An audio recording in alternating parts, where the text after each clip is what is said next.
Pinagpipiestahan ngayon ang video nina Daniel Padilla at Kayla Estrada kung saan makikitang pinagalitan ng aktor ang mga fans nang dumugin sila habang papasok ng sasakyan.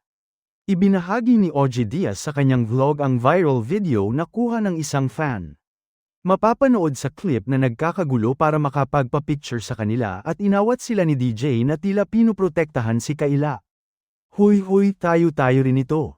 Ba't tayo nagkakaganito? Ano ba?" ang sabi ni DJ. Kasunod nito ay tila inayos ni DJ ang upuan ni Kayla sa kotse at saka inalalayan ang rumored girlfriend papasok.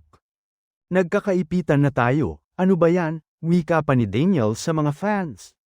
Nang makapasok na si Kayla sa sasakyan ay makikitang sinita ulit ng aktor ang mga fans. "Anong nangyayari sa teen, guys?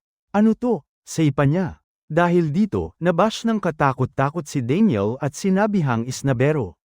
Ipinagtanggol naman ng iba ang aktor at sinabing hindi gustong tarayan ni Daniel ang mga fans kundi pinuprotektahan lang nito si Kayla. Most of the time ay accommodating naman daw si Daniel sa mga fans, pero syempre, hindi naman pwedeng sa lahat ng pagkakataon dahil may mga oras din na wala sila sa mood or hindi maganda ang pakiramdam.